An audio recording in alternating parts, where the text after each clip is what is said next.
Pfizer ultimately is thinking about mutating COVID. Well, that is not what we say to the public. No, don't tell anyone this building. You probably don't tell anyone. You probably don't tell anyone. Okay?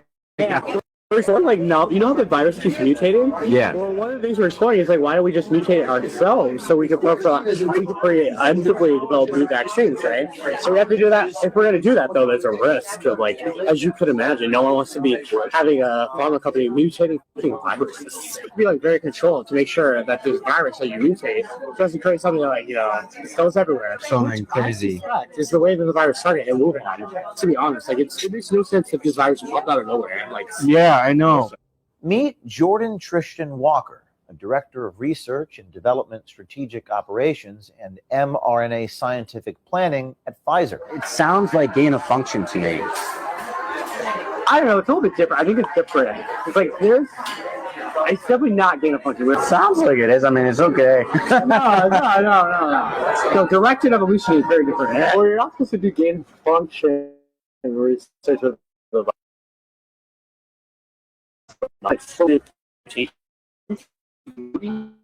so there is research online about that. I don't know how that's gonna work. There not be any more outbreaks, just like Jesus Christ. The gentleman seems to have absolutely no moral compass at all. I think a revolving door for all government officials. It's pretty good for the industry, to be honest. Yeah. It's bad for everyone else in America. Why is it bad for everybody else? Because if the regulators who have to approve our drugs know that once they stop being regulated, they want to go work for the company, they're not going to be as hard for the company. They're doing their job. If this is the quality of individuals within Pfizer that are making these huge decisions that risk global public health, it's profoundly corrupt.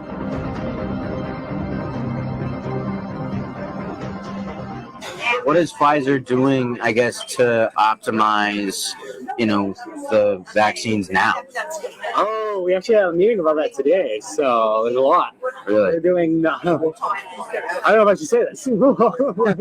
Our undercover journalist asked Walker how Pfizer is handling the fact that their COVID virus variants. Listen to this. We're exploring, like, now, you know how the virus keeps mutating? Yeah. Well, one of the things we're exploring is, like, why don't we just mutate it ourselves so we can create undeveloped develop new vaccines, right? So we have to do that. If we're going to do that, though, there's a risk of, like, as you could imagine, no one wants to be having a pharma company mutating viruses. Yeah. So we're like, do we want to do this? So that's, like, one of the things we're considering. Okay. For, like, the future, like, maybe we can, like, create new versions of the vaccines and things like that. Okay, so Pfizer ultimately is thinking about mutating COVID? Well, that is not what we say to the public. No. That's why it was a thought that came up in a meeting, and we were like, why? No. It was like, not exactly right. Like, wait a minute. Like, I don't like that. That's right. It appears that Pfizer is internally discussing the possibility of mutating the COVID virus themselves in order to tailor a vaccine to sell to the public. Listen to Walker describe in detail just how they would conduct such a scientific experiment, first in living animals. So the way that we're thinking about it, don't tell anyone this building. You probably don't tell anyone. You probably don't tell anyone. Okay, right. So the way it would work is, like, we put them in the virus in these monkeys. Okay. And then we successively, like, cause them to keep infecting each other. And we collect serial samples from them, and then the ones that are more infectious, like the virus, we'll put them in another monkey and just constantly actively mutate it. That's one way. Okay. Or we can even do, like, directed, like, simulation, which, like, we should not prefer.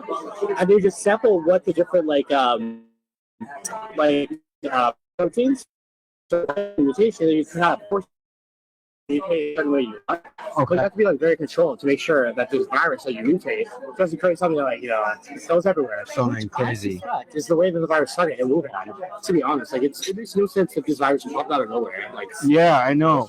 COVID virus experimentation on live monkeys?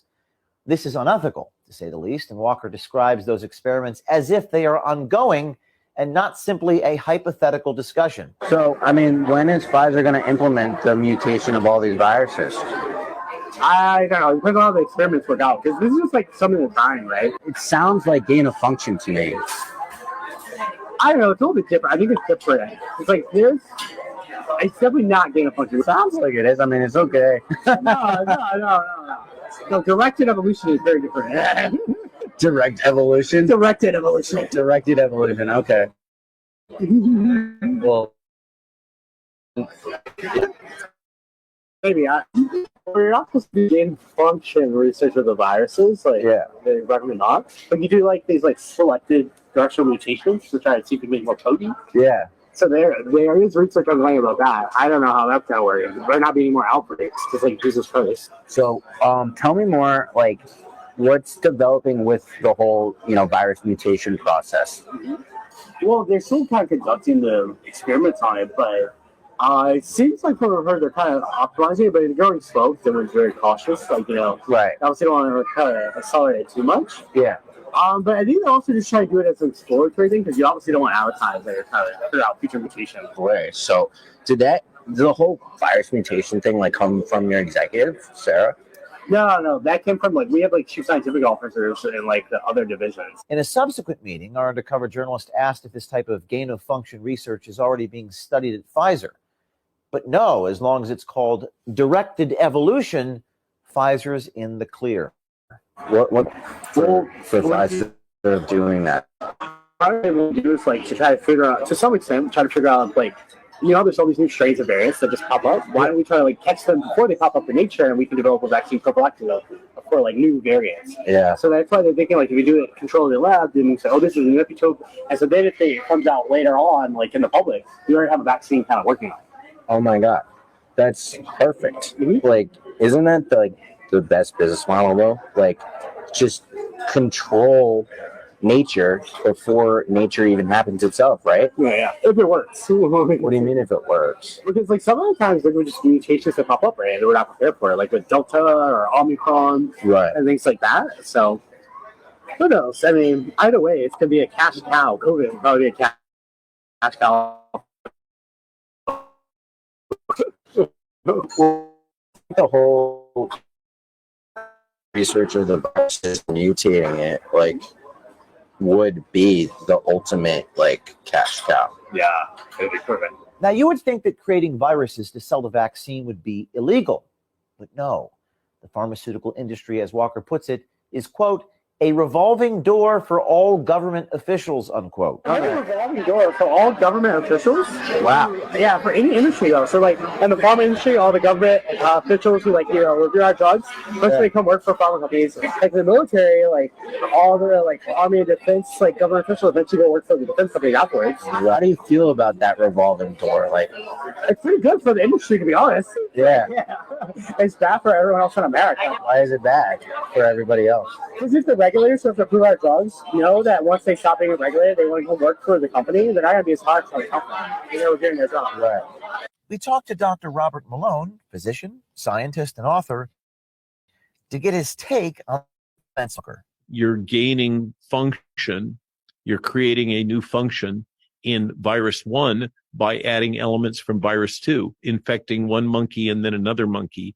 That's called serial passage. That appears to have been one of the technologies deployed in the Wuhan Institute of Virology with the humanized mouse strains that I believe were obtained from EcoHealth Alliance. That's an example of directed evolution. The gentleman seems to have absolutely no moral compass at all about what he's doing. The hubris and arrogance and immaturity. If this is the quality of individuals within Pfizer that are making these huge decisions that risk global public health with such a casual disregard for the human toll, it's problems of would it be feasible for Pfizer to circumvent international or national law. I think that is undeniable.